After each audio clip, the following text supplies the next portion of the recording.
그녀는 떨리는 손으로 동전을 3번째 세고 있었다. 그래도 부족했다. 메뉴에서 가장 저렴한 음식조차 살 수 없었다. 배에서는 고통스러운 소리가 울렸고 지난 사흘 동안 제대로 된 음식을 먹지 못했다는 사실을 다시 떠올리게 했다. 제발요, 남은 음식이라도. 임신한 젊은 여성이 웨이터에게 속삭였다. 그는 그녀를 고급 레스토랑 바닥에 묻은 얼룩이라도 되는 듯한 시선으로 쳐다보았다. 손님들의 은근한 웃음소리와 혐오 섞인 시선이 이미 무너진 그녀의 존엄성을 더욱 짓밟았다. 뱃속의 아이가 움직였다. 마치 함께 영양을 구걸하듯이. 그때였다. 그녀는 완벽한 정장을 입은 한 남성이 자신을 바라보고 있는 걸 알아차렸다. 다른 사람들과는 달랐다. 그의 눈에는 혐오가 아닌 뭔가 더 복잡한 감정이 담겨 있었다. 알아봄? 연민? 그리고 그 다음 일어난 일은 레스토랑에 있던 모두를 충격에 빠뜨렸다. 심지어 그 자신마저도. 아무도 몰랐다. 그 우연한 만남이 20년간 묻혀있던 진실을 드러내며 가족과 운명의 의미를 완전히 다시 쓰게 될 줄은. 아직 저희 채널을 구독하지 않으셨다면 지금 버튼을 눌러주세요. 놀라운 이야기들로 여러분의 하루에 따뜻한 감동을 전해드리겠습니다. 차가운 가을비가 부산의 거리를 씻어내리던 그날 저녁, 임신 7개월의 강대우는 떨리는 손으로 배를 감싸 안았다. 그녀의 젖은 낡은 옷은 한 방울의 빗물도 더 흡수할 수 없을 정도로 무거웠다.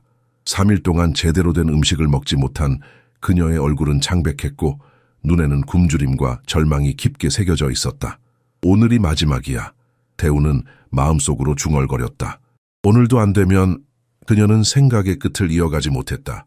문 앞에 서서 대우는 깊은 숨을 들이쉬고 고급 한식당 청송가게 문을 열었다. 따뜻한 공기와 구수한 음식 냄새가 그녀를 반겼다. 하지만 고급스러운 한복과 정장을 입은 손님들의 시선이 그녀에게 꽂히는 것을 느낄 수 있었다. 저기요, 여기는. 접대 직원이 다가오려 했지만 대우는 그를 지나쳐 바로 강대현의 테이블로 향했다.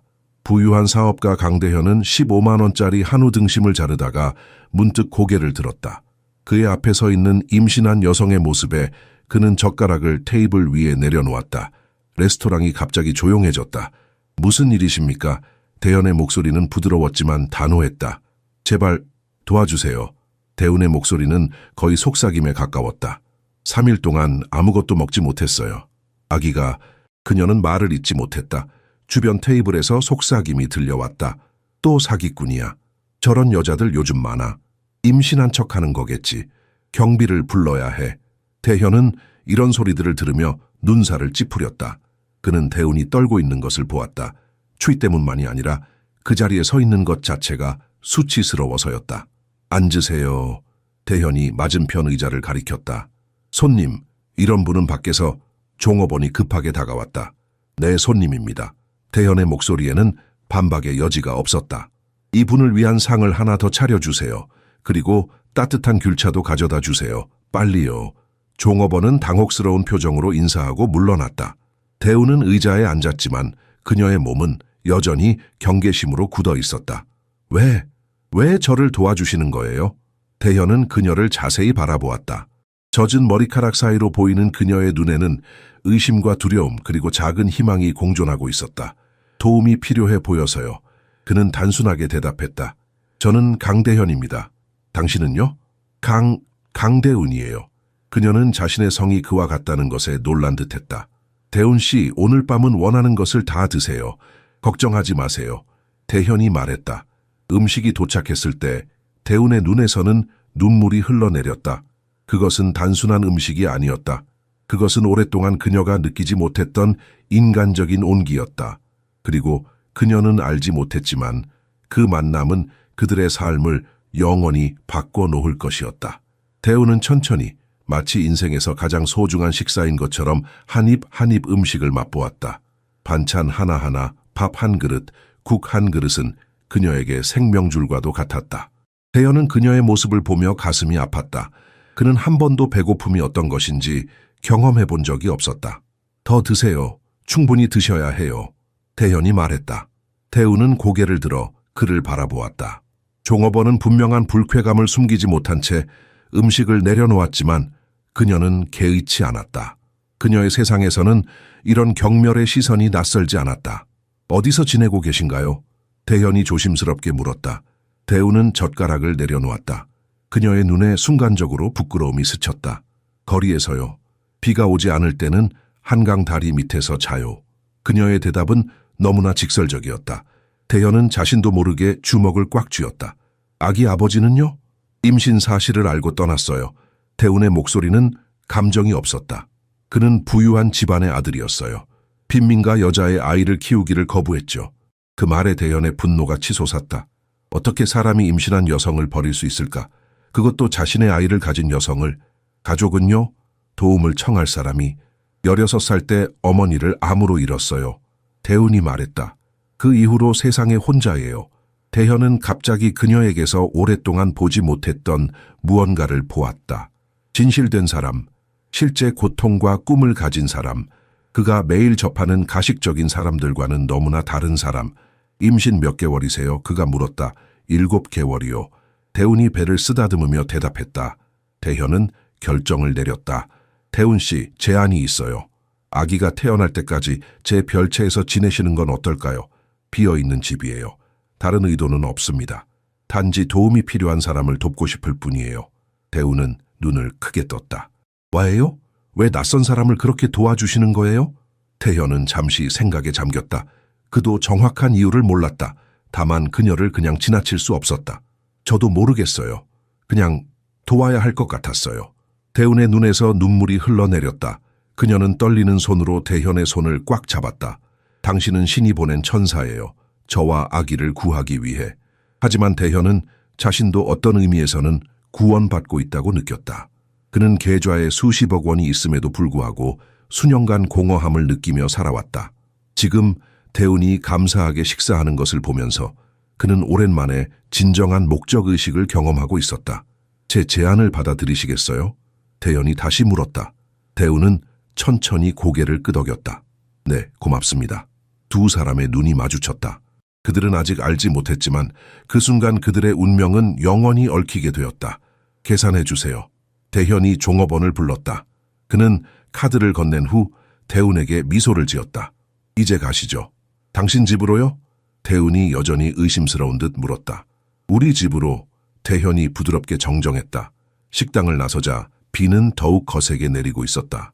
대현은 주저없이 자신의 비싼 코트를 벗어 대운의 어깨에 둘렀다. 그녀는 놀란 듯 그를 바라보았다. 감기 걸리면 안 돼요. 특히 지금 상태에서는. 길 위의 사람들은 부유한 사업가가 임신한 노숙자 여성을 돕는 이상한 광경을 놀라움과 호기심 섞인 눈빛으로 지켜보았다. 대현은 그런 시선들에 전혀 신경 쓰지 않았다. 검은색 벤츠 안으로 들어서자 대우는 그런 부드러운 가죽의 편안함을 전에 경험한 적이 없었다. 그녀는 조심스럽게 손으로 시트를 만져보았다. 안전벨트 매세요. 대현이 친절하게 일러주었다. 차가 움직이기 시작하자 대우는 창밖으로 빗물에 반사된 도시의 불빛들을 바라보았다. 그녀의 눈에는 여전히 불신이 가득했다.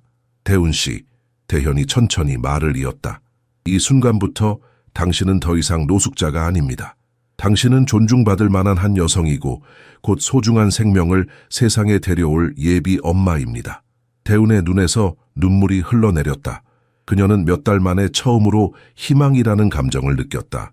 저는 당신 이름조차 제대로 모르는데 강대현입니다. 하성건설 대표이사죠.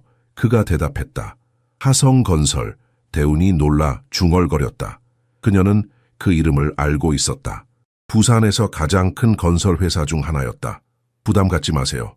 저는 그저 도울 수 있어서 기쁠 뿐입니다. 대현은 그 말이 진심이었다. 수년간의 공허한 성공 후에 그는 드디어 진정으로 의미 있는 일을 하고 있다고 느꼈다. 차는 부산 해운대구의 고급 빌라 단지로 들어섰다. 대형 철제 게이트가 자동으로 열리고 차는 넓은 정원이 있는 현대적인 저택 앞에 멈췄다. 대우는 그 집의 규모에 압도되었다. 여기가 당신 집인가요? 그녀가 놀라서 물었다. 네. 대현이 담담하게 대답했다. 조금 큰 편이죠. 혼자 사는 사람에게는.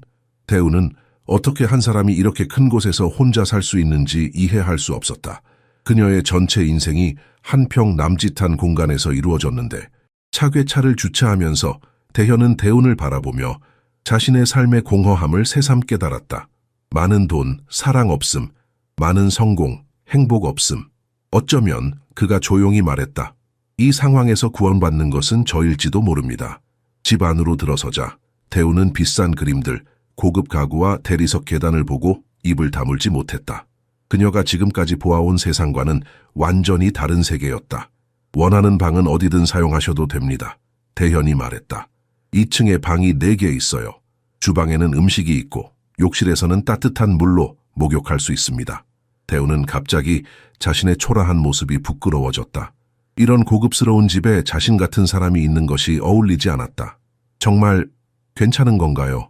그녀가 주저하며 물었다. 대현은 따뜻한 미소를 지었다. 네, 대훈 씨. 이제 당신의 집입니다. 아기가 기뻐하는 것 같아요. 대훈이 배를 부드럽게 쓰다듬으며 말했다. 식사를 한 이후로 더 많이 움직이네요. 대현은 오랜만에 진심 어린 미소를 지었다. 그는 차 한 잔을 대훈에게 건네며 소파에 앉았다. 내일 병원에 가서 산부인과 검진을 받아야 해요. 대현이 말했다. 그리고 당신에게 맞는 옷도 몇 벌 사야겠죠. 대훈은 갑자기 불편해 보였다. 그렇게까지 신경 쓰실 필요 없어요. 이미 충분히 도와주셨는데. 대훈 씨. 대현이 그녀의 말을 부드럽게 끊었다. 제가 하루에 버는 돈이 당신이 평생 보지 못한 것보다 많을 거예요. 그 돈으로 뭘 해야 할지 모를 때가 많았어요. 당신과 아기를 돕는 것은 제게 의미 있는 일입니다. 대훈은 눈물을 참으며 고개를 숙였다. 왜 이렇게 친절하신 거죠? 대현은 잠시 침묵했다. 그도 정확한 이유를 설명할 수 없었다. 다만 그녀를 만났을 때 마음속 깊은 곳에서 무언가가 움직였다는 것, 그녀와 아기를 보호해야 한다는 강한 충동을 느꼈다는 것만 알고 있었다. 목욕하고 싶으세요? 대현이 화제를 바꾸며 물었다. 2층 침실마다 욕실이 있어요. 수건과 가운은 이미 준비되어 있습니다. 대훈의 눈이 반짝였다. 그녀는 몇 달 동안 제대로 된 목욕을 하지 못했다. 정말 괜찮을까요? 물론이죠. 이제 당신 집이니까요. 대훈은 조심스럽게 일어났다. 대현이 그녀를 2층으로 안내했다. 그는 가장 넓은 객실을 그녀에게 내어주었다. 필요한 것이 있으면 언제든 말씀하세요. 전 바로 옆방에 있을 거예요. 대훈이 욕실에 들어가자 그녀는 믿을 수 없다는 듯이 주변을 둘러보았다. 대리석 욕조, 샤워부스, 향기로운 비누와 샴푸들. 그녀는 떨리는 손으로 수도꼭지를 틀었다. 뜨거운 물이 욕조에 채워지는 동안 그녀는 거울 앞에 서서 자신의 모습을 바라보았다. 창백한 얼굴, 지저분한 머리카락, 해진 옷. 그녀는 그토록 초라한 자신의 모습이 부끄러워 눈물이 났다. 하지만 동시에 희망도 느꼈다. 목욕을 하고 깨끗한 옷을 입고 따뜻한 침대에서 자는 것. 몇 달 동안 꿈꿔왔던 평범한 일상들이 갑자기 현실이 되었다. 뜨거운 물에 몸을 담그자 대우는 눈물을 터뜨렸다. 그것은 슬픔의 눈물이 아니라 안도와 감사의 눈물이었다. 그녀는 배를 쓰다듬으며 태어나지 않은 아기에게 속삭였다. 괜찮아, 우리 아가. 이제 우리 안전해. 이제 우리한테 집이 생겼어. 한편 대현은 자신의 갑작스러운 결정에 대해 생각하고 있었다. 그는 항상 행복이 돈으로 살 수 있다고 믿었다. 최고급 자동차, 명품 시계, 고급 양주. 하지만 그 모든 것에도 그의 마음속 공허함은 채워지지 않았다. 오늘 처음으로 그는 진정한 행복이 다른 사람을 돕는 데서 온다는 것을 깨달았다. 대훈이 목욕을 마치고 나왔을 때 그녀는 완전히 다른 사람처럼 보였다. 깨끗하게 씻은 금발 머리카락이 어깨에 젖은 채 흘러내렸고 대현이 준비해둔 부드러운 목욕 가운을 입고 있었다. 그녀는 거울 속의 자신을 거의 알아보지 못했다. 대훈 씨, 대현이 복도에서 그녀를 불렀다. 괜찮으세요? 뭐 필요한 것 있으세요? 네, 괜찮아요. 대현 씨. 그녀는 처음으로 그의 이름을 불렀다. 대현은 미소를 지었다. 푹 쉬세요. 내일은 새로운 시작이니까요. 대훈은 푹신한 침대에 누워 배 위에 손을 얹었다. 그녀는 아기와 대화하듯 속삭였다. 우리 천사 덕분에 우리 삶이 바뀔 거야. 약속할게. 그러나 새벽 3시 대훈은 이전에 느껴보지 못한 끔찍한 복통으로 깨어났다. 그녀의 절망적인 비명이 저택을 울렸고 순식간에 잠옷 차림의 대현이 그녀의 방으로 달려왔다. 대훈 씨, 무슨 일이에요? 대현은 대훈의 방으로 달려들어가며 소리쳤다. 대훈은 침대 위에서 몸을 웅크리고 있었다. 그녀의 얼굴은 고통으로 일그러져 있었고 입에는 식은땀이 맺혀 있었다. 아기가. 그녀는 말을 이을 수 없었다. 또 다른 통증이 그녀를 덮쳤고 그녀는 비명을 질렀다. 대현은 상황의 심각성을 즉시 깨달았다. 그는 망설임 없이 대운에게 다가가 그녀를 팔에 안았다. 병원에 가야 해요. 지금 당장. 그는 단호하게 말했다. 대운은 고통 속에서도 대현의 눈을 바라보았다. 그 순간 그녀는 자신이 완전히 낯선 사람에게 의지하고 있다는 사실을 다시 한번 깨달았다. 하지만 이상하게도 두렵지 않았다. 그의 눈에서 진심 어린 걱정을 볼 수 있었다. 대현은 서둘러 대운을 안고 계단을 내려갔다. 그의 품에 안긴 대운은 놀라울 정도로 가벼웠다. 차고에 도착한 그는 조심스럽게 그녀를 뒷좌석에 눕혔다. 괜찮을 거예요. 곧 병원에 도착할 테니까. 그가 안심시키며 말했다. 차는 한밤중에 부산 거리를 미친 듯이 달렸다. 대현은 빨간 신호등도 무시한 채 최대한 빨리 병원에 도착하려 했다. 백미러로 뒷좌석을 살펴보니 대운은 점점 더 창백해지고 있었다. 조금만 참아요, 대운 씨. 거의 다 왔어요. 그는 계속해서 그녀를 안심시키려 했다. 극심한 고통 속에서 대운은 갑자기 절박한 부탁을 했다. 만약 제가 죽으면.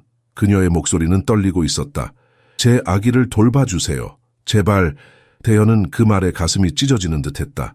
그런 일은 없을 거예요. 저는 당신과 아기 모두 지킬 거예요. 약속합니다.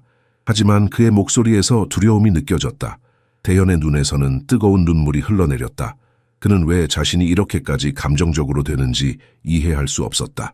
그저 어제 만난 낯선 여자일 뿐인데 부산대학교 병원 응급실에 도착하자 대현은 소리치며 도움을 요청했다. 도와주세요. 임신한 여성이에요. 심한 복통이 있어요.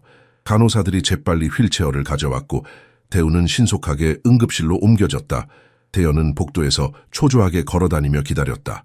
그의 머릿속은 온통 대운과 그녀의 아기에 대한 걱정으로 가득 찼다. 왜 이렇게 오래 걸리는 거지?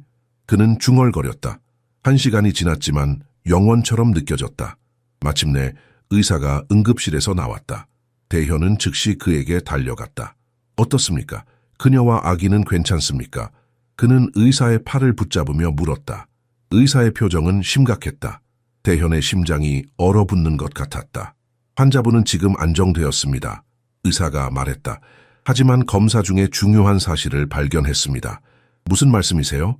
대현이 초조하게 물었다. 환자분이 말씀하신 것과 달리 그녀는 7개월이 아니라 9개월 임신입니다. 아기는 언제든지 아마도 오늘이라도 태어날 수 있는 상태입니다. 대현은 그 말에 충격을 받았다. 왜 대운이 임신 기간에 대해 거짓말을 했을까? 그는 혼란스러움과 의심, 그리고 걱정이 뒤섞인 채 의사를 바라보았다. 그리고 의사가 말을 이었다. 초음파 검사 중에 또 다른 흥미로운 사실을 발견했습니다. 어떤 사실입니까? 대현이 초조하게 물었다. 의사는 태블릿을 꺼내 초음파 영상을 보여주었다. 아기는 여자아이입니다. 그리고 그는 화면을 확대했다. 아기의 목에 매우 희귀한 별 모양의 반점이 있습니다. 선천적 모반이죠. 대현은 그 말을 듣자마자 다리에 힘이 빠지는 것을 느꼈다. 별 모양의 반점, 그 친숙한 표시. 그는 의사에게 초음파 영상을 더 자세히 보여달라고 요청했다. 그곳에는 분명했다. 아기의 목 오른쪽에 작은 별 모양의 반점이 있었다. 의심의 여지가 없었다. 그것은 23년 전 그의 여동생이 태어났을 때 가졌던 것과 동일했다. 단 2살이었을 때 납치되어 다시는 볼 수 없었던 바로 그 여동생. 이게 가능한 일입니까? 대현의 목소리는 떨렸다. 이런 모반이 유전될 수 있나요? 네, 가족 간에 유사한 모반이 나타나는 경우는 있습니다만 이렇게 특이한 형태가 정확히 재현되는 것은 매우 드문 일이죠. 의사가 설명했다. 대현의 심장이 빠르게 뛰기 시작했다. 그는 머릿속으로 가능성을 계산했다. 같은 성씨, 비슷한 나이, 그리고 이제 그 특이한 모반까지. 우연의 일치가 너무 많았다. 의사 선생님, 대운 씨의 개인정보를 알 수 있을까요? 출생지와 어머니의 이름이 필요합니다. 의사는 의아해하면서도 차트를 확인했다. 강다운 씨는 부산에서 태어났고 어머니 이름은 강미라로 기록되어 있습니다. 강미라. 그 이름은 대현에게 낯설었다. 그의 어머니 이름은 강윤정이었다. 하지만 그래도 너무 많은 일치점이 있었다. 대운 씨와 직접 이야기할 수 있을까요? 의사는 고개를 끄덕였다. 환자는 안정되었지만 오래 대화하지는 마세요. 그녀는 휴식이 필요합니다. 대현은 대운이 있는 병실로 급하게 걸어갔다. 그녀는 침대에 누워 있었고 창백했지만 의식은 있었다. 대현 씨, 그녀가 약한 목소리로 불렀다. 대훈 씨, 중요한 질문이 있어요. 대현은 그녀의 손을 잡으며 말했다. 당신이 태어난 곳이 어디인가요? 그리고 어머니의 전체 이름은요? 대훈은 혼란스러워 보였다. 부산이요. 저는 부산에서 태어났어요. 어머니 이름은 강미라고요. 왜 그런 걸 물어보세요? 대현은 숨을 깊게 들이마셨다. 당신 어머니 몸에 특별한 표시가 있었나요? 모반 같은 것. 대훈의 눈이 커졌다. 어떻게 아셨어요? 어머니는 목에 별 모양 반점이 있으셨어요. 저는 항상 그것과 같은 것을 갖고 싶어 했죠. 대현의 온몸이 전율했다. 더 이상의 확인은 필요 없었다. 대훈은 그가 21년 동안 찾아 헤맨 여동생이었다. 그의 잃어버린 가족의 일부, 그토록 그리워했던 대훈이었다. 대훈아, 그의 목소리가 떨렸다. 나 기억 안 나? 오빠, 강대현. 대훈은 더욱 혼란스러워 보였다. 무슨 말씀이세요? 저는 오빠가 없어요. 대현의 눈에서 뜨거운 눈물이 흘러내렸다. 21년간의 끊임없는 수색 탐정을 고용하고 수억 원을 쓴 후 그의 여동생이 음식 찌꺼기를 구걸하며 그에게 나타났다. 당신은 내 여동생이에요, 대훈아. 21년 전 우리 집 앞에서 납치됐던 내 여동생. 대훈의 얼굴에서 핏기가 완전히 사라졌다. 그녀는 믿을 수 없다는 듯이 대현을 바라보았다. 그럴 리가 없어요. 어머니는 항상 제 아버지가 제가 태어나기 전에 돌아가셨다고 했어요. 대현은 고개를 저었다. 그건 거짓말이야. 우리 아버지는 살아계셨어. 그리고 내 생물학적 어머니는 강미라가 아니라 강윤정이었어. 대훈은 그 말을 듣고 충격으로 말을 잃었다. 여동생이라고요? 대훈은 병원 침대에서 몸을 일으키려 했으나 통증으로 인해 다시 누워야 했다. 그게 말이 돼요? 어떻게? 대현은 떨리는 손으로 휴대폰을 꺼내 오래된 사진 하나를 열었다. 그것은 21년 전 가족 사진이었다. 현재 대현과 비슷한 17살의 청소년, 우아한 여성, 그리고 목에 별 모양 반점이 있는 금발의 2살 소녀. 이게 우리 가족이었어. 내가 17살, 네가 2살이었을 때. 대현이 사진을 보여주며 말했다. 그날 이후로 네가 사라졌어. 집 앞 정원에서 놀다가 누군가에게 납치된 거야. 대훈은 창백한 얼굴로 사진을 바라보았다. 사진 속 어린 소녀의 목에 있는 그 특이한 반점은 그녀가 초음파에서 본 자신의 아기와 동일했다. 그리고 그녀의 어머니 미라도 똑같은 반점을 가지고 있었다. 이건 우연일 수도 있어요. 대훈이 떨리는 목소리로 말했다. 어머니가 저를 키우셨어요. 저를 사랑하셨고요. 내 어머니라는 사람은 널 납치한 거야. 대현의 목소리에는 억눌린 분노가 담겨 있었다. 그녀는 내 진짜 어머니가 아니야. 대훈은 갑자기 두통을 느꼈다. 그녀의 인생 전체가 거짓 위에 세워졌다는 생각이 그녀를 압도했다. 어렸을 때 기억나는 게 있어? 대현이 부드럽게 물었다. 이상한 꿈이나 설명할 수 없는 기억 같은 거. 대훈은 잠시 생각에 잠겼다. 사실 그녀에게는 항상 설명할 수 없는 기억의 파편들이 있었다. 저는 가끔 악몽을 꿨어요. 대훈아라고 부르며 사탕을 주던 더 나이 많은 소년에 대한 꿈이요. 그리고 그녀는 눈을 감았다. 커다란 집과 아름다운 정원에 대한 기억도 있어요. 하지만 저는 그런 곳에서 살아본 적이 없어요. 대현의 눈에 눈물이 고였다. 내가 널 대훈아라고 불렀어. 그리고 우리 집에는 네가 매일 오후 놀던 거대한 정원이 있었지. 대훈은 갑자기 머릿속에서 무언가가 맞물리는 느낌을 받았다. 오래된 기억의 조각들이 서서히 모여들기 시작했다. 하지만 그녀는 여전히 의심이 들었다. 만약 당신이 정말 내 오빠라면 왜 날 더 일찍 찾지 않았어요? 왜 내가 길거리에서 살게 놔두었어요? 대현의 얼굴에 고통이 스쳤다. 나는 널 찾기 위해 모든 것을 다 했어. 개인 탐정에게 수억 원을 쓰고 한국 전체를 뒤졌어. 하지만 널 데려간 사람이 너무 완벽하게 흔적을 지웠어. 대훈은 혼란스러운 감정에 압도되어 침대에 기대 앉았다. 그녀의 인생 21년이 모두 거짓이었다면? 그녀를 키운 여성이 실은 그녀를 납치한 범인이었다면? DNA 검사를 해볼 수 있을까요? 그녀가 마침내 물었다. 확실히 알고 싶어요. 대현은 안도의 한숨을 내쉬었다. 기미 의사에게 요청했어. 결과는 몇 시간 안에 나올 거야. 대훈은 창밖을 바라보며 생각에 잠겼다. 만약 이 모든 것이 사실이라면 그녀의 삶은 완전히 바뀌게 될 것이다. 그녀는 더 이상 버려진 고아가 아니라 사랑받는 가족의 일원이 되는 것이다. 하지만 동시에 그녀는 자신을 키워준 미래에 대한 생각으로 괴로웠다. 미라는 엄격했지만 대훈이 기억하는 한 항상 그녀를 돌봐주었다. 그녀가 정말 납치범이었을까? 만약 당신 말이 사실이라면 어머니, 아니 미라 씨는 왜 그런 짓을 했을까요? 대운이 물었다. 대현은 고개를 저었다. 모르겠어. 하지만 그 이유가 무엇이든 그녀는 우리 가족을 파괴했어. 그리고 이제 우리는 그 진실을 밝혀낼 거야. 대운의 손이 저절로 배로 향했다. 그녀의 아기도 이 모든 비밀과 연결되어 있었다. 같은 별 모양 반점을 가진 또 다른 생명. 아기는 그녀가 물었다. 네 아기는 우리 가족이야. 대현이 확신에 찬 목소리로 말했다. 우리가 함께 키울 거야. 의사가 다시 병실로 들어왔을 때 대운과 대현은 서로 마주 보고 앉아 있었다. 그들 사이에는 이제 풀어야 할 무수한 질문들이 떠다니고 있었다. 강 씨, 혈연 관계 검사를 요청하셨다고 들었습니다. 의사가 말했다. 빠른 결과를 위해 응급으로 처리했고 결과가 나왔습니다. 대현이 자리에서 벌떡 일어났다. 어떻게 나왔습니까? 의사는 태블릿을 들여다보며 말했다. 99.9%의 확률로 두 분은 혈연 관계입니다. 형제자매 관계일 가능성이 매우 높습니다. 그 말에 대우는 심장이 멎는 듯한 충격을 받았다.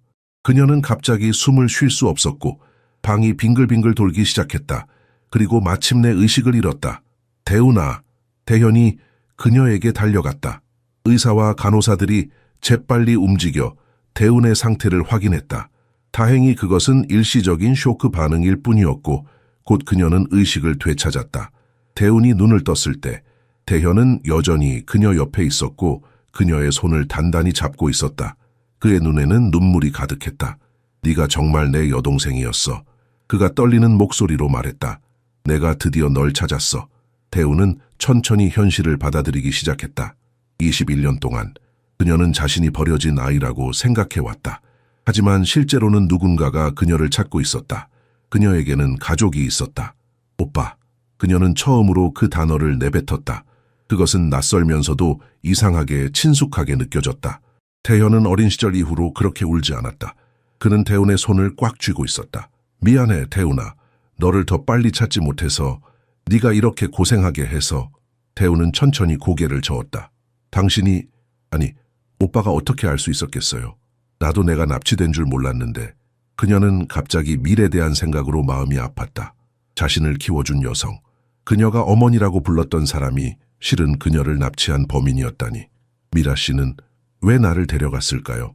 대운이 물었다. 대현은 깊은 한숨을 내쉬었다. 모르겠어. 하지만 그녀를 찾아내서 물어볼 거야. 21년 동안의 진실을 모두 밝혀낼 거야. 그때 대운이 생각에 잠겼다. 오빠, 미라 씨는 내가 병원에 온 것을 알 수도 있어요. 내가 정기적으로 가던 무료 진료소가 있는데 거기 기록에 내 이름이 있을 거예요. 대현은 즉시 휴대폰을 꺼내 누군가에게 전화를 걸었다. 박 형사님, 저 강대현입니다. 네, 드디어 찾았습니다. 제 여동생을 부산대학교 병원에 있어요. 그리고 납치범의 이름도 알아냈습니다. 강미라라는 여성입니다. 통화를 마친 후 대현은 대운에게 설명했다. 박태준 형사님은 네가 실종됐을 때부터 이 사건을 맡아오신 분이야. 21년 동안 포기하지 않고 수사를 계속해 오셨어. 대운은 묵묵히 고개를 끄덕였다. 그녀의 마음은 혼란스러웠다. 한편으로는 가족을 찾은 기쁨이 있었지만 다른 한편으로는 자신이 알고 있던 모든 것이 거짓이었다는 충격과 배신감이 있었다. 그래서 우리 부모님은요? 대운이 조심스럽게 물었다. 대현의 표정이 어두워졌다. 아버지는 5년 전에 돌아가셨어. 널 찾지 못한 슬픔이 그분을 병들게 했어. 어머니는 아직 살아계셔. 하지만 네가 납치된 후 정신적으로 많이 힘들어 하셨어. 지금은 요양원에 계셔. 대운의 눈에 눈물이 고였다. 그녀가 알지도 못했던 부모님이 그녀 때문에 그토록 고통받았다는 사실이 그녀를 아프게 했다. 어머니를 만날 수 있을까요? 그녀가 물었다. 대현은 미소를 지었다. 물론이지. 어머니가 너를 보시면 얼마나 기뻐하실지. 21년 동안 매일 내 사진을 보시며 기도하셨어. 그 순간 대운의 얼굴이 갑자기 일그러졌다. 그녀는 배를 움켜쥐며 고통스러운 신음을 내뱉었다. 아, 아파요. 그녀가 숨을 헐떡이며 말했다. 대현은 즉시 의사를 불렀다. 의사 선생님, 빨리요. 제 동생이. 의사가 재빨리 다가와 대운의 상태를 확인했다. 그의 표정이 긴박해졌다. 진통이 시작됐습니다. 바로 분만실로 옮겨야 해요. 대운의 얼굴은 공포로 가득 찼다. 아직 준비가 안 됐어요. 너무 빨라요. 대현은 그녀의 손을 꼭 잡았다. 괜찮아, 대운아. 내가 여기 있어. 내가 너와 함께 할게. 의사가 고개를 저었다. 죄송합니다만 강 씨는 분만실에 들어가실 수 없습니다. 밖에서 기다리셔야 합니다. 간호사들이 신속하게 대운을 침대째 분만실로 이동시키기 시작했다. 태현은 여전히 그녀의 손을 잡고 있었다. 대운아, 용기를 내. 넌 할 수 있어. 난 바로 밖에서 기다리고 있을게. 대운은 눈물과 땀으로 얼룩진 얼굴로 고개를 끄덕였다. 그녀의 손이 태현의 손을 더욱 강하게 움켜쥐었다. 오빠. 그녀는 속삭였다. 그 단어는 아직 낯설었지만 이상하게도 그 순간 가장 의지가 되는 말이었다. 분만실 앞에 홀로 남겨진 태현은 복도를 왔다 갔다 하며 초조하게 기다렸다. 그는 평생에서 가장 열심히 기도했다. 21년 동안 찾아 헤맨 여동생을 찾은 후 그는 지금 그녀를 잃는 것을 견딜 수 없었다. 시간이 느리게 흘렀다. 1시간, 2시간, 그리고 3시간. 태현은 병원 의자에 앉아 얼굴을 손에 묻었다. 그때 분만실 문이 열리고 의사가 나왔다. 태현은 벌떡 일어났다. 어떻습니까? 대운이와 아기는? 의사의 얼굴에 미소가 번졌다. 모두 건강합니다. 강 씨의 여동생은 매우 용감했어요. 그리고 그가 태현의 어깨를 토닥였다. 축하합니다. 아름다운 여자아이가 태어났습니다. 태현의 눈에서 눈물이 흘러내렸다. 그것은 안도와 기쁨, 그리고 21년 동안 쌓인 모든 감정의 분출이었다. 지금 들어가도 될까요? 그가 떨리는 목소리로 물었다. 의사는 고개를 끄덕였다. 네, 하지만 조용히 해주세요. 산모는 아직 많이 지쳐 있습니다. 태현은 조심스럽게 병실로 들어갔다. 대우는 침대에 누워 작은 아기를 팔에 안고 있었다. 그녀의 얼굴은 피로했지만 그 어느 때보다 평화로워 보였다. 오빠. 대운이 미소를 지으며 불렀다. 태현은 침대 옆으로 다가가 무릎을 꿇었다. 그는 조심스럽게 아기를 바라보았다. 아기는 어머니처럼 금발이었고 부드러운 피부를 가지고 있었다. 그리고 그 목에는 보이지는 않았지만 별 모양의 반점이 있었다. 이렇게 작고 완벽하네. 태현이 속삭였다. 대우는 부드럽게 아기를 쓰다듬으며 말했다. 이름을 지었어요. 희망이라고. 희망이? 태현이 물었다. 대우는 고개를 끄덕였다.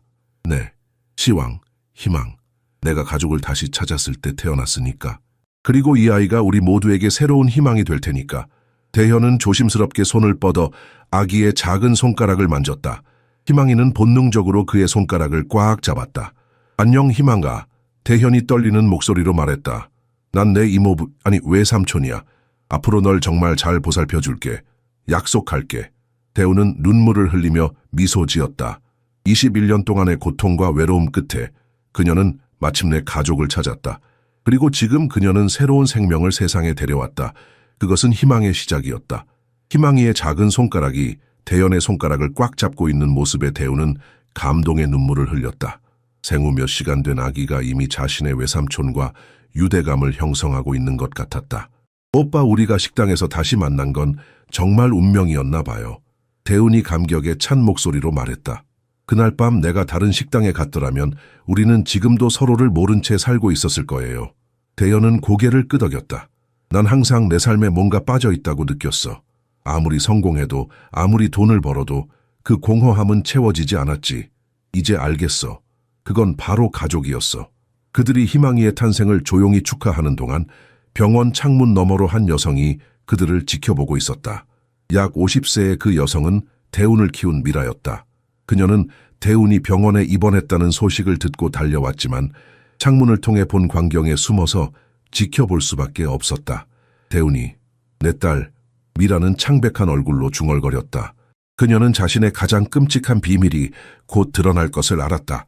창문 너머로 대운과 대연이 행복하게 웃는 모습을 한참 지켜본 후 미라는 깊은 한숨을 내쉬었다. 21년 동안 숨겨온 진실을 이제는 밝혀야 할 때였다. 그녀는 결심한 듯 병원 입구로 향했다. 간호사에게 대운의 병실 번호를 물은 후 미라는 천천히 복도를 걸어갔다. 그녀의 심장은 마치 폭발할 것처럼 빠르게 뛰고 있었다.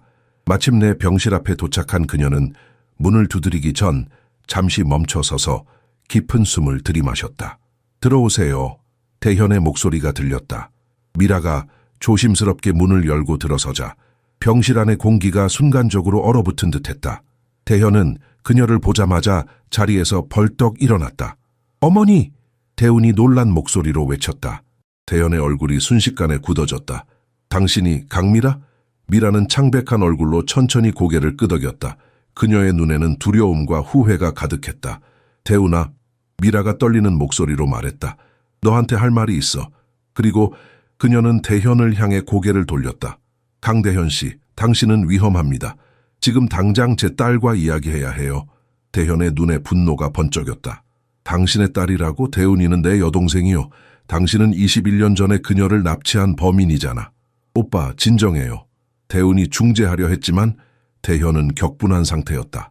당신은 누구시고 왜 그런 말씀을 하시는 거죠? 대현이 밀에게 물었다. 미라는 천천히 병실로 들어와 문을 닫았다. 저는 강미라입니다. 대훈이의 어머니죠. 그녀의 눈이 대현과 마주쳤다. 그리고 난 당신이 누군지 알아요, 강대현. 그럼 대훈이가 내 여동생이라는 것도 알고 계시겠군요. 대현이 날카롭게 대꾸했다. 미라의 얼굴이 더욱 창백해졌다. 그녀의 두려움이 확인된 것이다. DNA 검사로 이미 확인했어요, 미라 씨. 대훈이 조용히 말했다.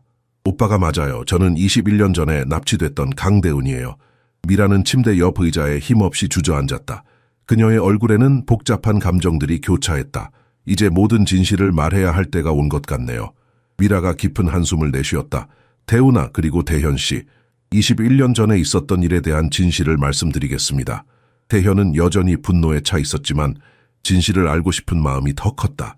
그는 대훈의 침대 옆에 서서 그녀의 어깨에 보호하듯 손을 얹었다. 들어보죠. 그가 말했다. 미라는 두 사람의 눈을 번갈아 바라보며 말을 이었다. 당신이 생각하는 것과 달리 난 대훈이를 납치하지 않았어요. 난 그녀를 구한 거예요. 구했다고요? 대현의 목소리가 분노로 떨렸다. 우리 가족을 파괴하고 21년 동안 우리를 고통 속에 살게 한 게 구한 거라고요? 미라는 담담하게 고개를 끄덕였다. 당신이 알고 있는 강 가문의 모습은 실제와 달랐어요. 당신은 그때 17살이었죠. 당신이 학교에 있는 동안 집에서는 무슨 일이 벌어지는지 알지 못했을 거예요. 무슨 말씀을 하시는 거예요? 대훈이 혼란스러운 표정으로 물었다. 미라는 깊은 숨을 들이마시고 이야기를 시작했다. 나는 강 가족의 가정부로 일했어요. 대현 씨의 아버지는 그는 온화한 외모 뒤에 폭력적인 성격을 숨기고 있었죠. 그는 아내인 전가 씨를 학대했어요. 대현은 격분했다. 거짓말이에요. 우리 아버지는 어머니를 사랑하셨어. 겉으로는 그랬을지 모르죠. 미라가 슬픈 눈으로 말했다. 하지만 문이 닫히면 그는 완전히 다른 사람이 되었어요. 그리고 대훈이가 태어났을 때 상황은 더 악화됐죠. 대훈은 충격 속에서 희망이를 더 꼭 안았다. 미라는 계속해서 이야기했다. 대훈이가 태어난 후 강 회장은 도박 빚을 지게 됐어요. 수억 원의 빚이었죠. 그리고 그는 그 빚을 갚기 위해 대훈이를 팔기로 했어요. 뭐라고요? 대현이 소리쳤다. 당신 아버지는 해외 입양을 가장해 대훈이를 부유한 외국 가족에게 팔 계획이었어요. 대훈이가 실종된 그날 그는 구매자들과 만남을 약속했었죠. 대현은 머리를 세게 흔들었다. 말도 안 돼요. 우리 아버지가 그럴 리가 없어요. 미라는 담담하게 말을 이었다. 정아 씨, 당신의 어머니는 남편의 계획을 알게 되었어요. 그녀는 절망 속에서 내게 대훈이를 구해달라고 부탁했어요. 제 딸을 구해주세요. 이 집에 남아있으면 팔리거나 더 나쁜 운명을 맞을 거예요. 방 안에 무거운 침묵이 내려앉았다. 대훈은 눈물을 흘리며 미라를 바라보았다. 그럼 어머니, 아니 정가 씨는 왜 직접 대훈이를 데리고 도망치지 않았어요? 대현이 물었다. 미라의 눈에도 눈물이 고였다. 그럴 수 없었어요. 강 회장은 그녀가 도망치려 하면 그녀를 죽이겠다고 위협했으니까요. 그는 전가 씨를 완전히 통제하고 있었어요. 그녀는 딸의 생명을 구하기 위해 딸을 잃는 것을 선택했어요. 대훈은 혼란스러운 감정 속에서 미라를 바라보았다. 그럼 미라 씨는 정말로 저를 구하기 위해 데려간 거예요? 미라는 천천히 고개를 끄덕였다. 그래, 난 내 어머니의 부탁을 받고 널 구해냈어. 그리고 내 친딸처럼 널 키웠어. 난 정말로 널 사랑했어, 대훈아. 그런데 왜 진실을 말하지 않았어요? 대현이 물었다. 왜 대훈이에게 그녀가 누구인지 알려주지 않았죠? 미라는 고개를 숙였다. 두려웠어요. 강 회장이 우리를 찾아낼까봐, 그가 나를 유괴범으로 고발하고 대훈이를 다시 데려갈까봐. 그래서 난 새로운 신분으로 대훈이를 키웠어요. 강 회장이 우리를 결코 찾지 못하도록. 대훈은 이제 어떤 진실을 믿어야 할지 알 수 없었다. 그녀의 인생은 모든 면에서 뒤집혀 있었다. 그녀가 알고 있던 어머니는 어머니가 아니었고 그녀가 모르던 오빠는 진짜 오빠였으며 이제 그녀가 납치된 것이 아니라 구출된 것일 수도 있다는 이야기를 듣고 있었다. 어떻게 당신의 말을 믿을 수 있죠? 대현이 미라를 노려보며 물었다. 그 순간 병실 문이 열리고 한 남자가 들어왔다. 그는 정장을 입고 있었고 50대 중반쯤으로 보였다. 믿을 수 있는 방법이 있습니다. 그 남자가 말했다. 저는 박태준 형사입니다. 21년 전 강대은 납치 사건을 담당했죠. 병실에 들어선 박태준 형사는 방 안의 긴장된 분위기를 즉시 감지했다. 그는 대운과 대현 그리고 미라를 차례로 바라보았다. 잘 지내셨습니까, 강 대표님? 형사가 대현에게 인사했다. 21년 동안 포기하지 않으셨군요. 결국 여동생을 찾으셨네요. 대현은 고개를 끄덕였다. 네, 형사님. 마침내 대운이를 찾았습니다. 박 형사는 대운에게 다가가 미소를 지었다. 강대운 씨, 처음 뵙겠습니다. 당신을 찾기 위해 수많은 시간을 보냈습니다. 대운은 어색하게 미소 지었다. 그녀에게 이 모든 상황은 여전히 비현실적으로 느껴졌다. 그리고 형사의 표정이 갑자기 엄숙해졌다. 강미라 씨. 미라는 창백한 얼굴로 형사를 바라보았다. 제가 오늘 이곳에 온 이유는 이 사건에 대한 새로운 정보를 발견했기 때문입니다. 형사가 말했다. 그리고 세 분 모두와 이야기해야 할 필요가 있었죠. 형사는 서류 가방을 열어 파일 하나를 꺼냈다. 강미라 씨, 당신은 강다은 양의 유괴 혐의로 체포됩니다. 뭐라고요? 대운이 소리쳤다. 미라 어머니는 저를 구하셨다고요? 방금 그 얘기를 듣고 있었어요. 형사는 고개를 저었다. 미라 씨가 말한 이야기는 사실과 일치하지 않습니다. 저희가 조사한 바에 따르면 강미라 씨는 결코 강 가족의 집에서 가정부로 일한 적이 없습니다. 대현의 눈이 커졌다. 그게 무슨 말씀이세요? 강미라 씨는 실제로 강 회장의 애인이었습니다. 형사가 말했다. 방 안에 충격적인 침묵이 내려앉았다. 대우는 믿을 수 없다는 듯이 미라를 바라보았다. 사실인가요? 그녀가 떨리는 목소리로 물었다. 미라는 고개를 숙인 채 대답하지 않았다. 강미라 씨는 강 회장과 비밀 관계를 유지했습니다. 형사가 계속 설명했다. 그러나 강 회장의 아내인 전가 씨가 임신을 하자 그는 미라 씨와의 관계를 정리했습니다. 이에 앙심을 품은 미라 씨는 보복으로 대운 양을 납치한 것입니다. 대현은 분노와 충격으로 말을 잇지 못했다. 그의 아버지가 외도를 했다는 사실, 그리고 그것이 대운이 납치된 진짜 이유라는 것은 그에게 너무나 큰 충격이었다. 거짓말이에요. 미라가 마침내 입을 열었다. 내가 강 회장과 관계가 있었던 건 사실이지만 대운이를 납치한 건 복수가 아니었어요. 전가 씨가 정말로 나에게 부탁했어요. 형사는 고개를 저었다. 저희가 발견한 증거에 따르면 전가 씨는 대운 양이 납치된 날 집에 없었습니다. 그녀는 친정 어머니를 만나러 대구에 가 있었죠.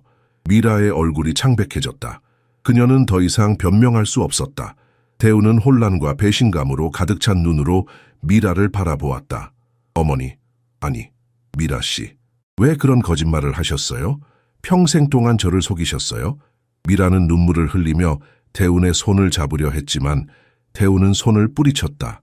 대운아, 내가 너를 키운 방식은 거짓이 아니었어. 미라가 흐느끼며 말했다. 난 정말로 너를 내 딸처럼 사랑했어. 그건 진심이었어. 대현은 보호하듯 대운의 어깨를 감쌌다. 이제 아무도 내 여동생을 다시 해치지 못할 겁니다. 형사는 수갑을 꺼내 밀에게 다가갔다. 강미라 씨, 저와 함께 가셔야 합니다. 미라가 수갑을 채워지는 순간 그녀는 갑자기 소리쳤다. 잠깐만요. 아직 말하지 않은 것이 있어요. 두 형제를 파괴할 또 다른 비밀이 있어요. 무슨 비밀이요? 대현이 경계하는 눈빛으로 물었다. 대우는 불안한 눈으로 미라를 바라보았다. 그녀는 자신의 인생이 이미 충분히 뒤집혔다고 느꼈다. 더 이상의 충격을 감당할 수 있을지 자신이 없었다. 미라는 형사의 소나귀에서 몸을 틀어 대현과 대운을 바라보았다. 그녀의 눈에는 이상한 결의가 서려 있었다. 강 회장이 대운이의 실종을 신고하지 않은 이유를 아세요? 미라가 물었다. 대현은 눈살을 찌푸렸다. 아버지께서 즉시 신고하셨어요.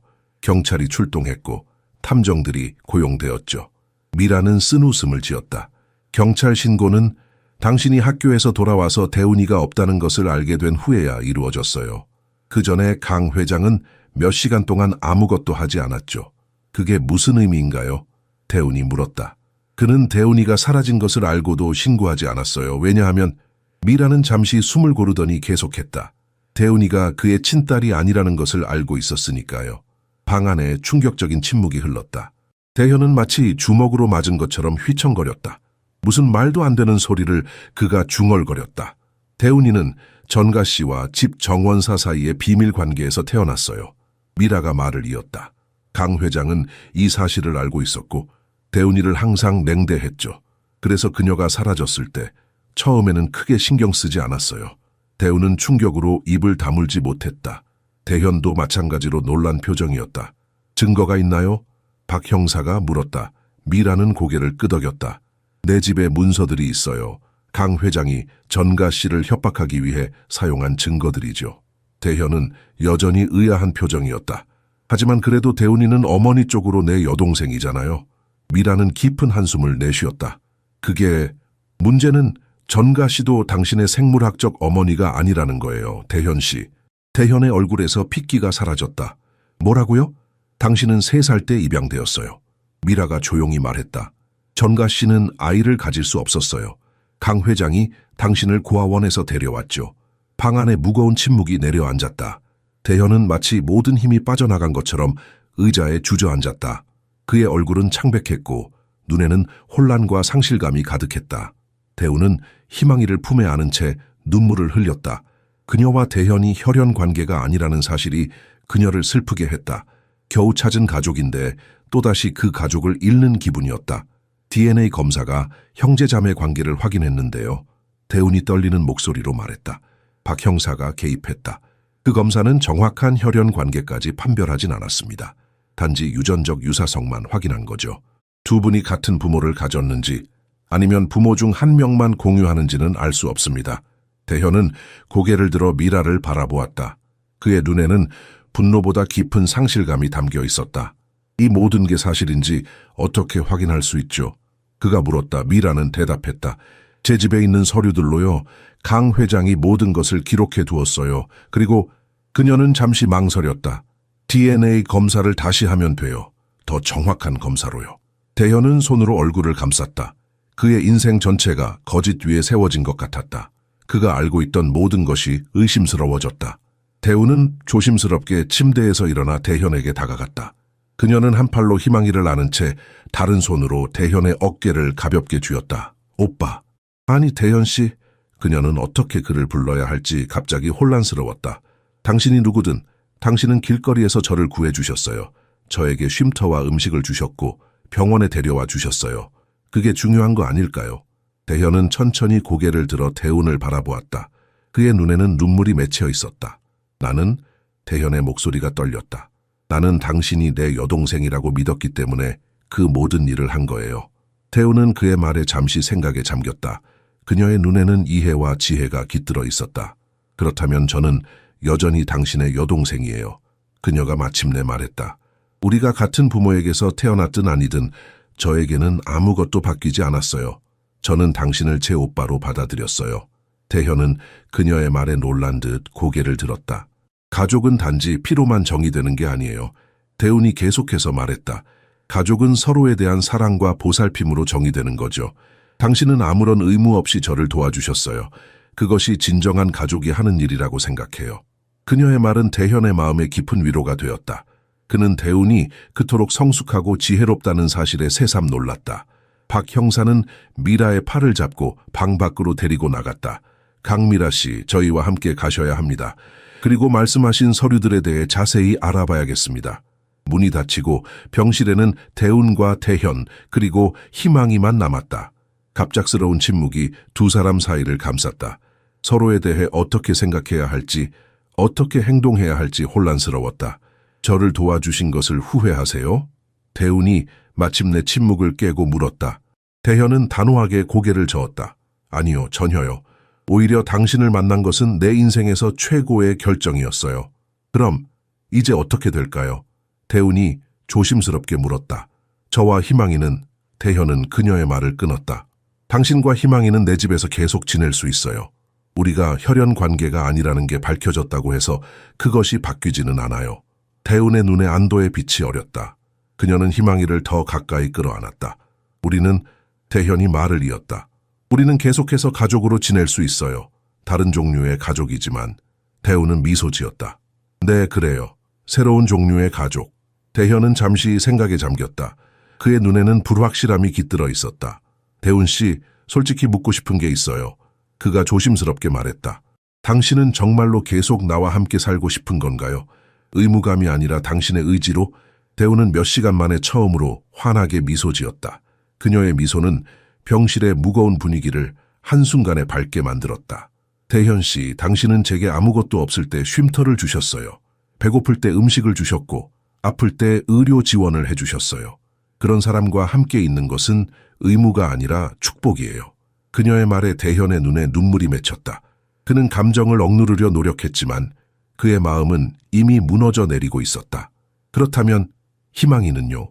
그가 떨리는 목소리로 물었다. 나는 더 이상 그녀의 외삼촌이 아니에요. 대우는 고개를 기울이며 희망이를 바라보았다. 아기는 평화롭게 자고 있었다. 희망이에게는 여전히 당신이 필요해요. 그녀가 말했다. 아니, 더 정확히 말하자면 희망이에게는 아버지가 필요해요. 대현은 놀라 눈을 크게 떴다. 무슨 뜻이에요? 대우는 조심스럽게 희망이를 그에게 건넸다. 희망이의 대부가 되어주실래요? 그녀를 돌봐주고 보호해주실래요? 대현은 조심스럽게 아기를 받아들었다. 그의 큰 손에 비해 희망이는 너무나 작고 연약해 보였다. 그는 아기의 작은 얼굴을 바라보며 마음속 깊은 곳에서 무언가가 움직이는 것을 느꼈다. 약속할게요. 그가 감정에 북받친 목소리로 말했다. 희망이가 인생에서 필요한 모든 것을 줄게요. 내 목숨을 걸고 약속해요. 일주일 후 대훈과 희망이는 대현의 저택에 완전히 정착했다. 병원에서 퇴원한 후 그들은 새로운 삶을 시작하기로 결심했다. 대현은 과거의 상처를 뒤로하고 미래에 집중하기로 했다. 대현은 저택의 빈 방 하나를 아기를 위한 고급 유아실로 변모시켰다. 하얀색과 파스텔 핑크로 꾸며진 방에는 최고급 원목 아기 침대와 옷장, 그리고 부드러운 양탄자가 깔려 있었다. 벽에는 작은 별들이 그려져 있어 마치 아기가 밤하늘 아래 잠들 수 있도록 했다. 이거 너무 과한 거 아니에요? 대훈이 방을 둘러보며 물었다. 이 침대만 해도 몇백만 원은 될 것 같은데. 대현은 웃으며 고개를 저었다. 괜찮아요. 돈은 전혀 문제가 되지 않아요. 희망이는 최고만 누려야 해요. 그날 오후 변호사로부터 편지가 도착했다. 그것은 대현이 요청했던 새로운 DNA 검사 결과였다. 그는 진지한 표정으로 봉투를 열었다. 검사 결과는 명확했다. 그와 대우는 생물학적 형제자매가 아니었다. 미라의 말이 사실이었던 것이다. 결과가 어떻게 나왔어요? 대훈이 거실로 들어오며 물었다. 대현은 종이를 그녀에게 건넸다. 우리는 혈연 관계가 아니에요.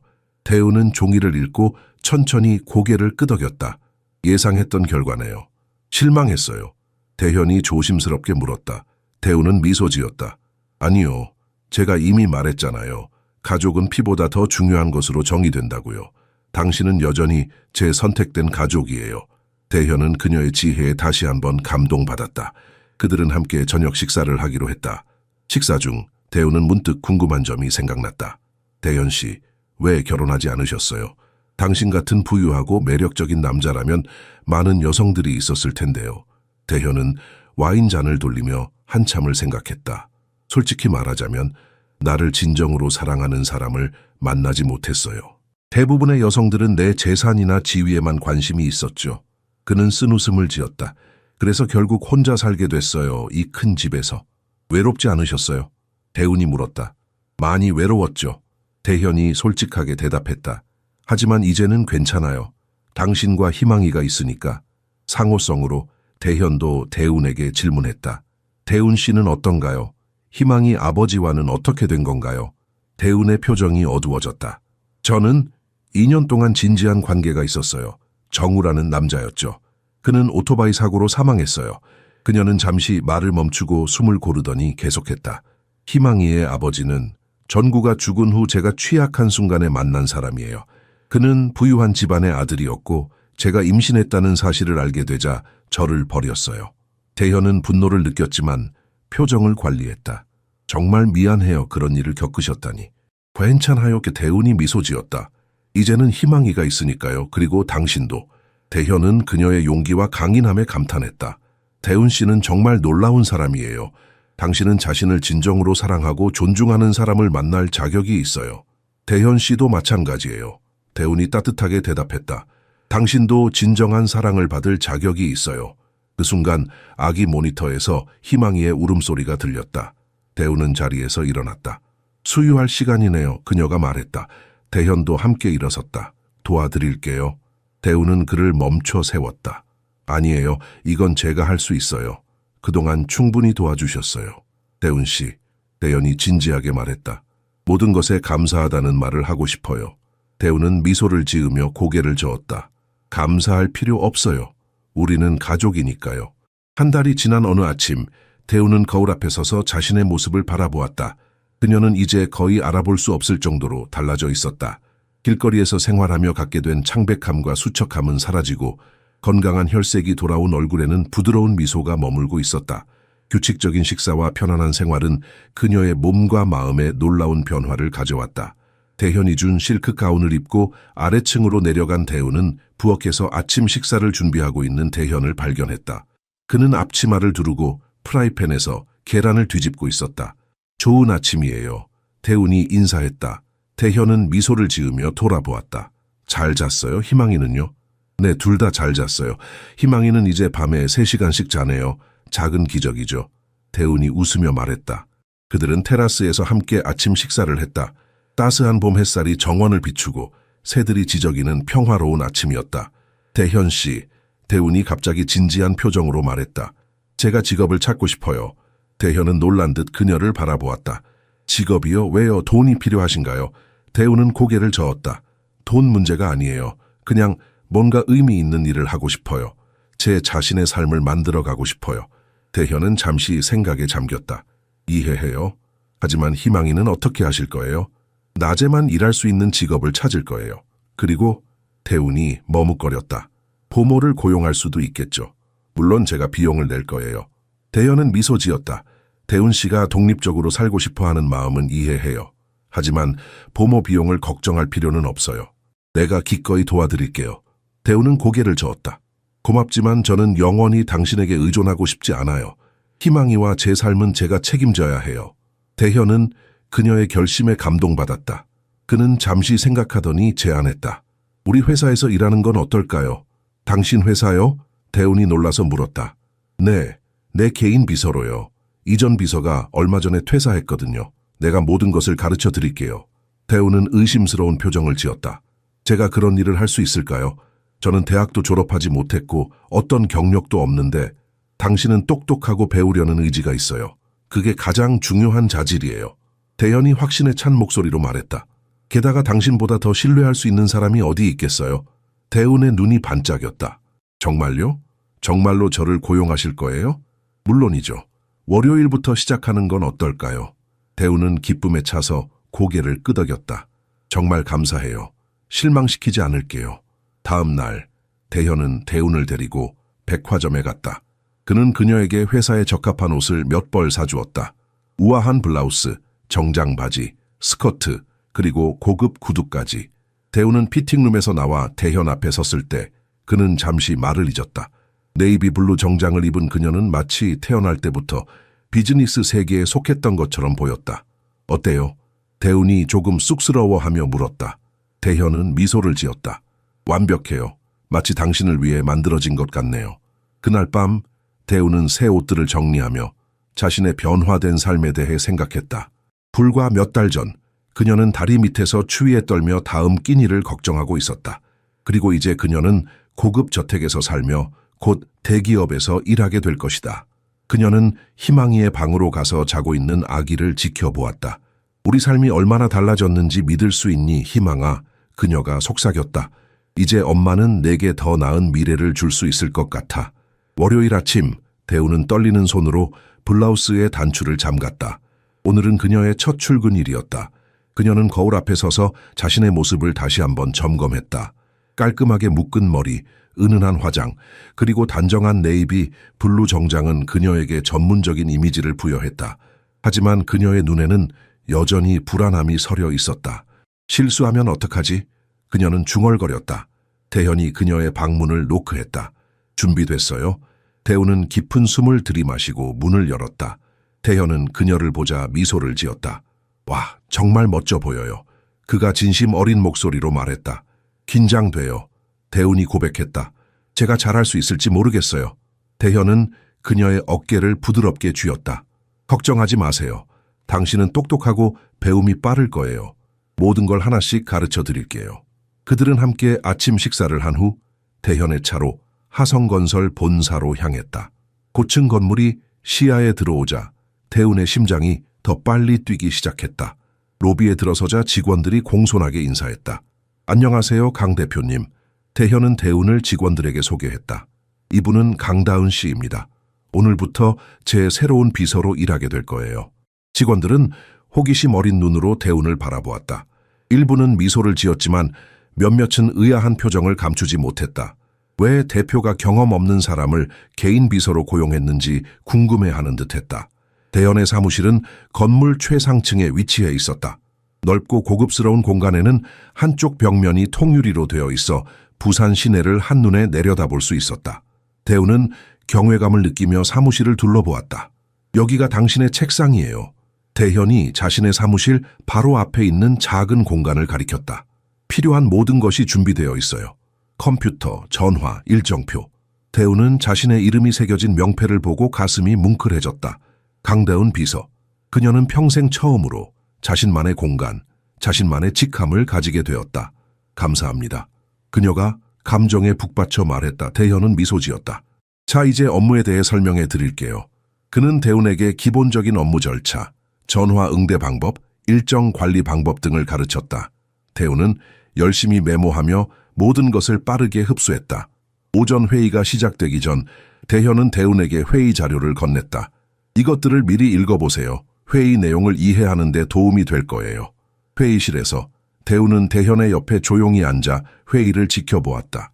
그녀는 계약 조건, 건설 프로젝트, 투자 전략 등의 복잡한 용어들을 따라가기 위해 필사적으로 노력했다. 비록 모든 것을 완전히 이해하지는 못했지만 그녀는 최대한 많이 배우려고 했다. 회의가 끝난 후 재무이사인 윤기현이 대훈에게 다가왔다. 강대훈 씨, 맞죠? 그가 미소 지으며 물었다. 반갑습니다. 윤기현입니다. 대훈은 공손하게 고개를 숙였다. 네, 반갑습니다, 이사님. 오늘이 첫 출근이라고 들었어요. 어떠세요? 적응 잘 되고 있나요? 윤기현의 미소는 친절했지만 그의 눈에는 다른 감정이 비치고 있었다. 네, 대표님께서 많이 도와주고 계세요. 대훈이 대답했다. 윤기현은 그녀를 자세히 살펴보았다. 혹시 점심 식사 같이 하실래요? 회사 주변 맛집을 소개해 드릴 수 있는데요. 대훈은 잠시 당황했다. 아, 죄송합니다만 저는 딸이 있어서 점심시간에 집에 다녀와야 해요. 그렇군요. 윤기현이 말했다. 그럼 다른 날 어떨까요? 저녁이라도. 그때 대현이 다가왔다. 대훈 씨, 오후에 중요한 미팅이 있어요. 준비해야 할 것들이 있으니 같이 가시죠. 대훈은 안도의 한숨을 내쉬며 대현을 따라갔다. 사무실로 돌아온 그들은 문을 닫았다. 기현 이사님이 저를 점심 식사에 초대했어요. 대훈이 말했다. 대현의 표정이 살짝 굳어졌다. 그래요? 뭐라고 대답하셨어요?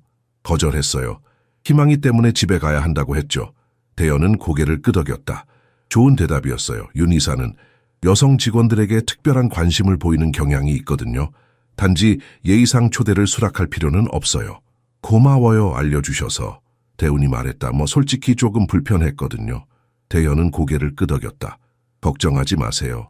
직장 내에서 어떤 문제가 생기더라도 저에게 바로 말해주세요. 내가 해결할게요. 정말 저를 보호해 주시네요. 대훈이 미소 지으며 말했다. 당연하죠. 대현이 진심 어린 목소리로 대답했다. 나는 항상 당신과 희망이를 보살필 거예요. 그 말에 대훈의 가슴이 따뜻해졌다. 그녀는 대현이 그저 고용주가 아니라 그 이상의 존재라는 것을 점점 더 강하게 느끼고 있었다. 오후 내내 대현은 그녀에게 회사의 운영 방식을 설명했다. 하성건설은 한국 전역에 고급 주택과 상업용 건물을 짓는 회사였다. 특히 친환경 건축과 스마트 홈 기술 분야에서 선두주자로 알려져 있었다. 이 회사는 제 아버지가 시작하셨어요. 대현이 설명했다. 처음에는 작은 건설 회사였지만 저희 가족은 세 세대에 걸쳐 이 회사를 키워왔죠. 대훈은 호기심 어린 눈으로 물었다. 대현 씨는 한 달에 얼마나 버세요? 대현은 놀란 듯 눈썹을 치켜 올렸다가 웃음을 터뜨렸다. 갑자기 왜 그런 질문을 하시는 거죠? 대우는 당황해서 얼굴을 붉혔다. 죄송해요. 너무 직설적이었나요? 그냥 궁금해서. 괜찮아요. 대현이 미소 지었다. 정확한 액수는 말하기 어렵지만 한 달에 대략 10억 원 정도 됩니다. 대우는 입을 벌렸다. 10억이요? 한 달에요? 대현은 어깨를 으쓱했다. 회사가 잘 되는 편이라서요. 그래서 제가 돈에 대해 걱정하지 말라고 자꾸 말하는 거예요. 이제 대우는 그가 왜 그토록 관대하게 자신과 희망이를 도울 수 있었는지 이해했다. 그에게 돈은 정말로 문제가 되지 않았다. 근무일이 끝날 무렵 대현은 대운에게 물었다. 첫날 어땠어요? 생각보다 좋았어요. 대운이 웃으며 대답했다. 많이 배웠고 내일은 더 잘할 수 있을 것 같아요. 잘 됐네요. 이제 집에 가서 쉬어요. 희망이도 보고 싶을 테니까. 그들은 함께 차를 타고 집으로 돌아왔다. 저택에 도착하자 대우는 서둘러 희망이를 확인하러 갔다. 아기는 보모의 품에서 평화롭게 자고 있었다. 대우는 보모에게 감사 인사를 전하고 희망이를 안아 올렸다. 보고 싶었어, 우리 딸. 그녀가 속삭였다. 대현은 주방에서 저녁 식사를 준비하고 있었다. 대우는 희망이를 안고 주방으로 가서 놀란 표정으로 물었다. 요리도 하세요? 혼자 살다 보니 배울 수밖에 없었죠. 대현이 웃으며 대답했다. 희망이를 목욕시키고 오세요. 그 사이에 식사를 준비할게요. 대운이 희망이를 목욕시키는 동안 대현은 정성스럽게 요리를 완성했다. 한식과 양식이 조화롭게 어우러진 식탁은 마치 고급 레스토랑을 연상케 했다. 와, 정말 대단해요. 대운이 식탁에 앉으며 감탄했다. 이렇게 잘할 줄은 몰랐어요. 맛이 중요하지 겉모습이 중요한 게 아니에요. 대현이 웃으며 말했다. 첫 입을 먹은 대운은 진심으로 감탄했다. 정말 맛있어요. 레스토랑보다 더 맛있는 것 같아요. 그들은 편안한 분위기 속에서 식사를 즐겼다. 대화는 자연스럽게 흘러갔고 두 사람은 서로에 대해 더 많은 것을 알아갔다. 식사를 마친 후 대운이 갑자기 말했다. 대현 씨, 물어봐도 될까요? 삶에서 특별한 사람이 있는 게 그립지 않으세요? 대현은 포크를 내려놓고 잠시 생각에 잠겼다. 솔직히 말하자면 그래요. 정말요? 대현은 천천히 고개를 끄덕였다. 특히 당신과 희망이를 보고 있으면 진정한 가족을 이루는 것이 얼마나 아름다운지 느껴져요. 대현의 말에 대우는 가슴이 갑자기 빠르게 뛰기 시작했다. 그의 눈빛에는 그녀가 전에 본 적 없는 감정이 깃들어 있었다.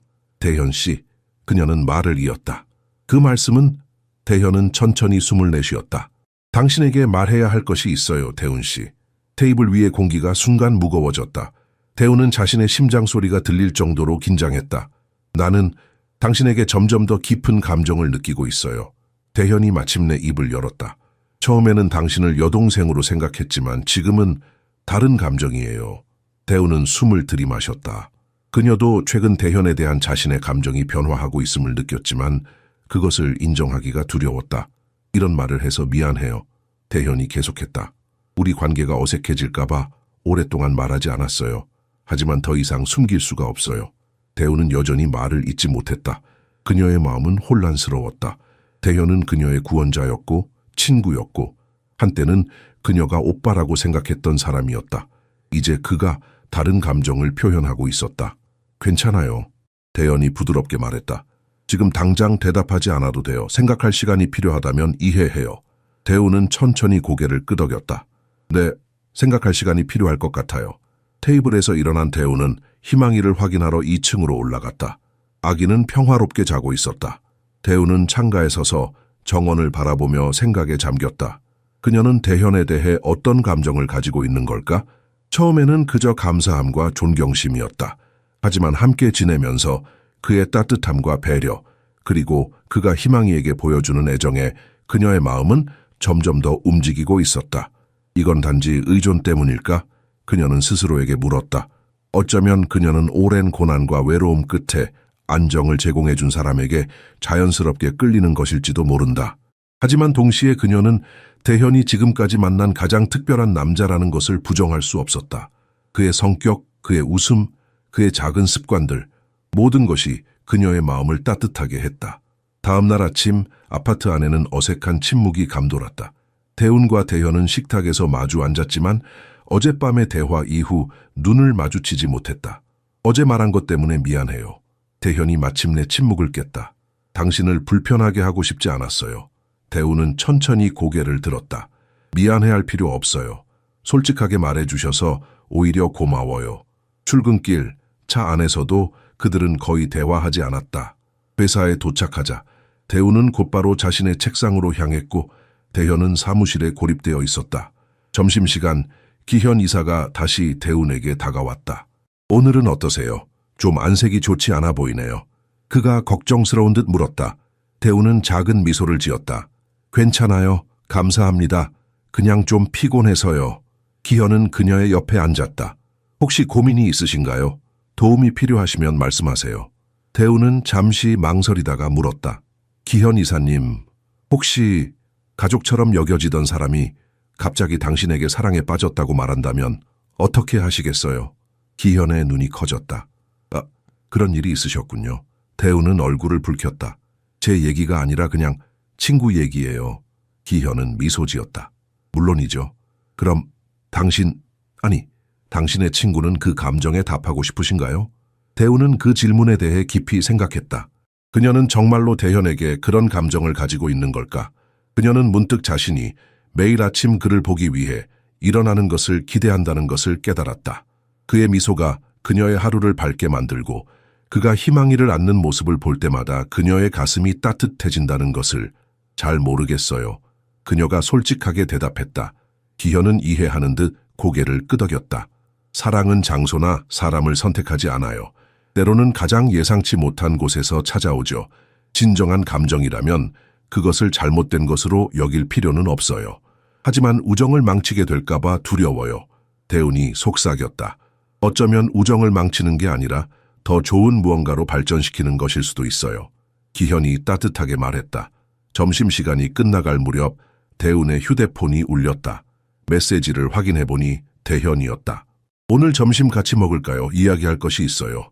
대우는 잠시 망설이다 답장을 보냈다. 네, 좋아요. 그들은 회사 근처의 조용한 레스토랑에서 만났다.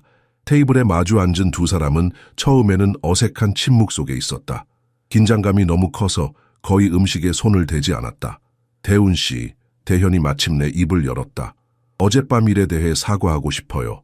내 감정을 그렇게 갑자기 드러내서 당신을 불편하게 했다면 정말 미안해요. 대우는 그의 진지한 표정을 바라보았다. 그의 눈에는 진심 어린 후회가 담겨 있었다. 밤새 많이 생각해봤어요. 대현이 계속했다. 당신과 희망이는 나에게 너무 소중해요. 당신들을 잃을 위험을 감수하고 싶지 않아요. 그래서 내 감정을 억누르기로 결정했어요. 우리의 우정을 지키고 싶어요.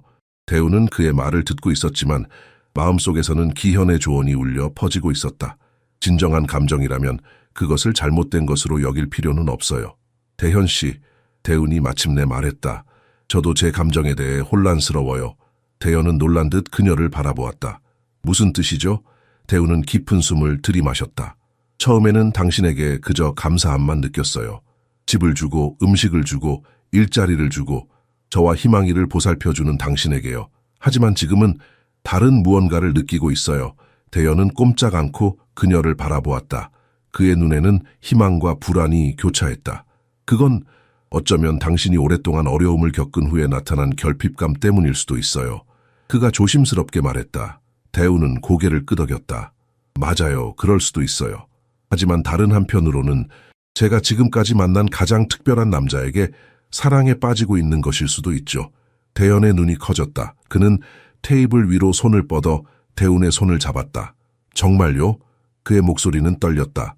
네, 대운이 부드럽게 대답했다. 하지만 저도 두려워요. 우리가 가진 것을 망치게 될까 봐요. 대현은 그녀의 손을 더 단단히 잡았다. 나도 두려워요. 하지만 더 이상 이 감정을 숨기고 싶지 않아요. 그럼 어떻게 할까요? 대운이 물었다. 대현은 잠시 생각하더니 미소 지었다. 우리가 지금 가진 것에 감사하면서 앞으로 천천히 나아가는 건 어떨까요? 서두르지 말고 자연스럽게요. 대운도 미소 지었다. 그게 좋겠네요. 그들은 손을 잡은 채로 식사를 마치고 회사로 돌아왔다. 직원들은 놀란 눈으로 그들을 바라보았고 일부는 수군거리기 시작했다. 벌써 사장님을 정복했네. 어제 왔는데. 한 직원이 악의적으로 중얼거렸다. 하지만 대운과 대현은 그런 시선들에 신경 쓰지 않았다. 그들은 자신들만의 세계 속에 있었다. 그날 저녁 그들은 어느 때보다 더 가깝게 집으로 돌아왔다. 희망이는 그들의 품에서 행복하게 웃고 있었다. 대현 씨, 대운이 문득 물었다. 희망이가 자랐을 때 우리가 어떻게 만났는지 묻는다면 뭐라고 대답할까요? 대현은 따뜻한 미소를 지었다. 진실을 말해주면 돼요. 엄마와 아빠는 비 오는 날 식당에서 만났고 그것은 첫눈의 사랑이었다고. 첫눈의 사랑이요? 대운이 놀라서 물었다. 대현은 진지하게 고개를 끄덕였다. 적어도 내 쪽에서는 그랬어요. 당신을 처음 봤을 때 내 인생이 영원히 바뀔 거라고 느꼈으니까요. 대운은 감동하여 그의 손을 꼭 잡았다. 그들의 여정은 고통과 상실로 시작되었지만 이제 희망과 사랑으로 새롭게 피어나고 있었다. 그리고 희망이의 이름처럼 그들의 미래는 밝은 희망으로 가득 찬 것 같았다.